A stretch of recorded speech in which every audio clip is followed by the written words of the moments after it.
Okay, the number one Georgia Bulldogs knocking out the Gators 42-20, a real beating at the end of the day. Not a very good third quarter for the Dogs, but that's kind of burying the lead when you win by 22 points against the Gators uh, in a neutral site game here in Jacksonville.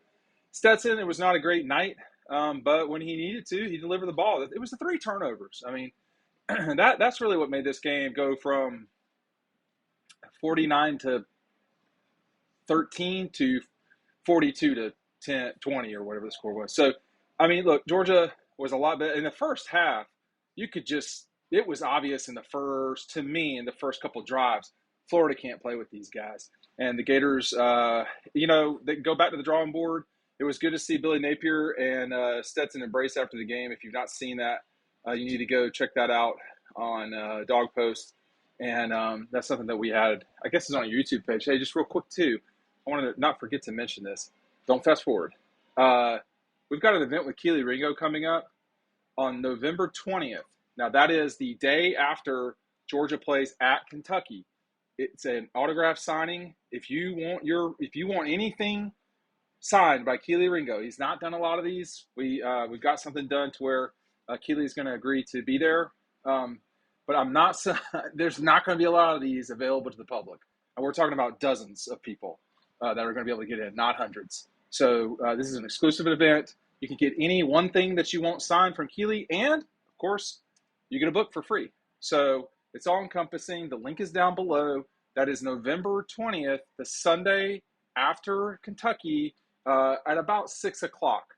Okay, so take advantage of that now. I don't think I'm going to run out of them this weekend. That is not out of the question. I mean, that's how few spots there are. So do that today. Now, back to the game. Well, Kelee got beat on that one play. So Starks got beat on the play. I don't remember if the play that Kelee got beat on resulted in a touchdown. Obviously, the one that Malachi got beat on. And so, that's a bit of a concern because I'm kind of monitoring Tennessee, Kentucky right here with the Vols coming to town. But frankly, you're just going to have to score, against Kentucky and Tennessee and Kentucky, frankly. But this Georgia team doesn't seem to have a problem scoring. Okay, and tonight you can't give the ball away three times. They still won by 22 points. That's just how much better they are in Florida. Florida's not good right now. Okay, and it's just what it is. I don't know how long they'll not be good, but Georgia to me, if we're going to see with Georgia and Tennessee this next week, people are not going to have anything to say after a while. That game is about a 2-touchdown Georgia. The Dogs are favored by about 2 touchdowns. Okay, coming in, it's a little less than 2 touchdowns. We're going to see with Georgia and Tennessee. There's no point in talking about it right now. But I thought, tonight it was a really disappointing Florida crowd. Okay, they didn't think Florida would win. And you could tell, there was a lot of teal the whole game. The upper deck for Florida, it just was, in the third quarter, it wasn't there. There were maybe 50% of the upper deck. And some of those people were Georgia folks. So this fan base, it's a really great program. It's a really great, situation. Florida is one of the premier places. Their fans are not great sometimes. That's just, I would say that about Georgia fans if it were true. Problem is, it's not. Here's Georgia bringing 42. Just can't. You can't give Tennessee free points, and Kentucky just did, and this game is probably over right here at the half. But you can't really expect a program. I thought there'd be more from the Gators. They definitely are fair weather fans. This is my 25th time coming out in Jacksonville. And I've seen it when they were, national champions. I've seen it when they're not good. And when they're not good, the fans don't show up. They're not the same as Georgia fans. But I thought this was – Kirby tonight I thought was right on it. This was a good win for Georgia. And they got challenged. They've been challenged against Missouri. They've been challenged against the Gators. Now, they won this game by 3 scores. And this run game, I thought in the fourth quarter it would be too much for the Gators, and it was. These programs are not at the same point right now, and that's where we're at, and it's just what it is. But how long that will be the case, I don't know. But you know, Stetson was okay tonight, I thought. The tight ends were, with the exception, and there was a couple of drops, you know. Darnell had a drop. I think Ladd had a drop. I mean, well, you know, and I don't know what Stetson's numbers are. I can try to get to it real quick here with the post-game files from Florida. But, you know, I don't think it was Stetson's best game at all. It was, 19 to 32. That was worse than I thought. 19 to 38, 2 touchdowns, 2 interceptions. You know, obviously the fumble from Kenny, I think it was. But Edwards wound up with 106 yards total. Kenny had 90 yards total. I mean, that's really running the football. They had 239 yards rushing against the Gators. I mean, they absolutely smashed them, okay, on the ground. And you know, total yards, it's looking like Georgia's somewhere around 550 total yards, if my math's right. That's way too much. I mean, if you're Florida, that's way too much. Now, there was when Kenny scored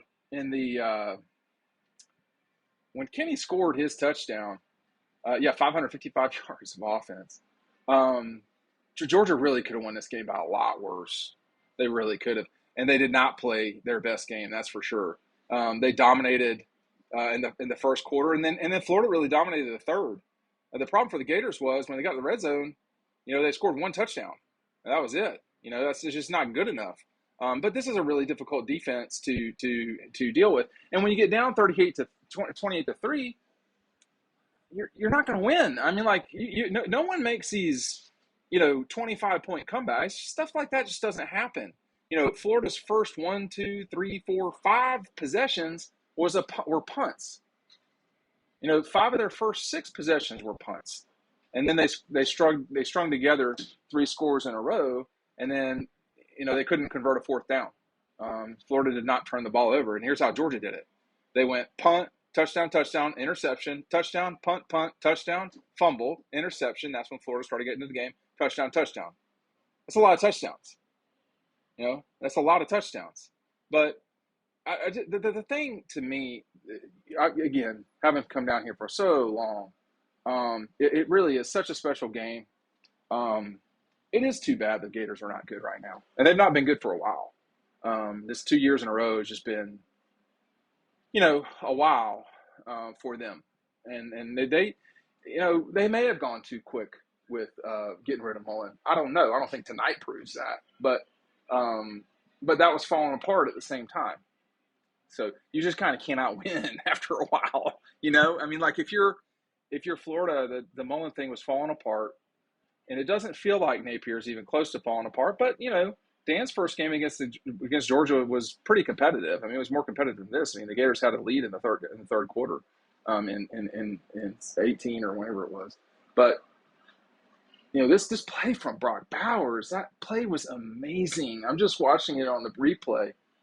I mean, that was just, you know, it could have been picked, I guess. And then the ball just tip. And I asked him after the game, I said, you know, are you thinking? He said, no, you can't think, you know. And then that score, you know, you get up 28-3, and I'm going to see if they show. Yeah, they did. They showed some highlights and the busted coverage here. It's a good throw from Richardson. I don't know what Malachi was doing on that play.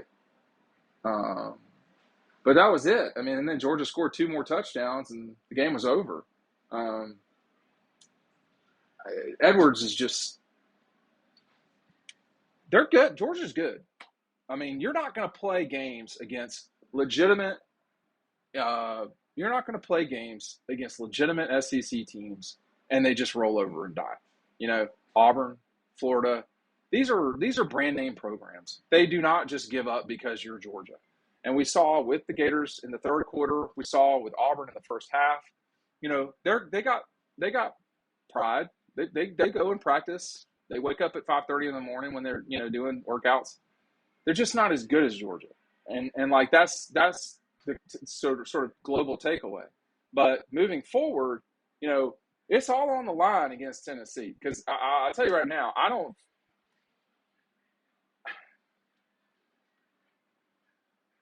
Okay. Certainly Tennessee. If Tennessee wins this game, they're going to the playoff. Okay. Some weird stuff could happen in South Carolina, but I don't think so anymore. You know, the winner of this game is positioned about as well as they can be, just in national football. and they're positioned that way the first weekend of November. Okay, the winner of the game is almost certainly going to the playoff. Not certainly, almost certainly. We're not done with the season, y'all. So, I mean, this is a little like the Clemson game at the beginning of the season last year. You know, you don't get mulligans. Like everybody's like, oh well, Georgia and Clemson. No. You got to win. You got to win, and you know Georgia should win. There, I said it. I mean, I didn't say that, but you know, just because other people think that Tennessee is the best team in the country, we'll come and prove it. And if they are, they are. Okay. And then, I mean, I got no bones about it. It's fine. But if you're Georgia and they're coming to your joint, and Tennessee's played on the road. They have. They played. I think they played at LSU. Played at Pitt. The overtime win at Pitt. This will be something they've not seen yet. I mean, Tiger Stadium at noon is not Athens with a 1-3 matchup.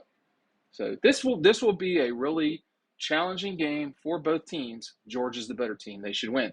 Tennessee can win if they run the ball effectively. If Georgia has busted coverages.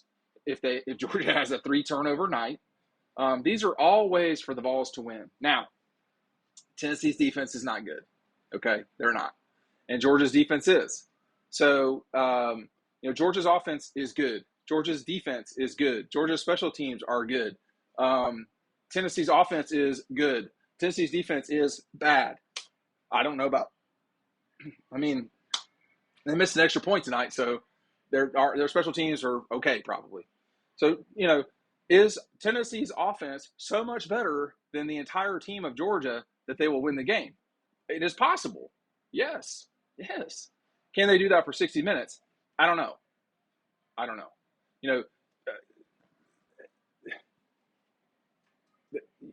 Everybody, God bless Vince Dooley, but he would have said, you can't turn the ball over. Every coach you can't turn the ball over. Turnovers and special teams. Georgia's good at those things. Georgia's good at special teams. They have had too many turnovers this season. And, any sort of competitive second half game, which this was, it's because of turnovers for the Dogs. Now, have they played, I think probably, now we'll see Saturday night. I think probably Georgia's played their worst game of the season. That's my suspicion, which was at Missouri. But they don't have to play their worst game to lose to the Vols. Tennessee can come in and beat them. Okay? That can happen. I'm just telling y'all right now, you people selling your tickets and so forth, that Tennessee can come in and win. Again, we've got an event with Kelee Ringo. It's overwhelmingly limited. Okay? Dozens of people. That's it. We're not talking about 100 people. So sign up. It's down below. Check it out. You get a book and you get anything you want signed by Kelee. Okay? And you can get other stuff too. You got to pay more for that though. So any one thing, the price is included. All right? So I want to mention that again. The Tennessee game is going to be LSU 2013, LSU 04, Tennessee 02. It will be that level of, anxiousness, excitement. Athens is going to be a pure zoo as usual on Thursday, Friday, Saturday. But the team, although this is an emotional win, okay, and Tennessee's playing Kentucky. That's a big game for both those schools. Georgia has to do what it's supposed to do to, narrow in on the Vols. They cannot play poorly and expect to win. They cannot. It's just not going to, it's not something they should really expect. But look, we're going to do riding home and all this, and this comes out in the morning. I don't know the results of some games, but I think Georgia, Ohio State, Tennessee, Michigan, these are all teams that do look good. They all look the part. They will all foreplay each other, and this is, it's a big, big game for Georgia. Georgia plays in a lot of big, big games. Okay? They just played in one here. Tennessee's playing in one right now. Georgia just played the national championship, the SEC championship, the Orange Bowl, the Clemson game, the Oregon game. Georgia's played in plenty of big games. It ain't about big games. It's about execution. That's it. And if you have to make Tennessee drive the ball against you. And if they do that and they're the better team, then they can prove that. If they're not the better team, then you got to jump on them and say, it would be interesting to see if Georgia could get some turnovers, receive them. The ball is the game. It doesn't matter what sport you're playing. The ball is the game. Hey, take advantage of this Kelee opportunity. It is limited. Take advantage of it.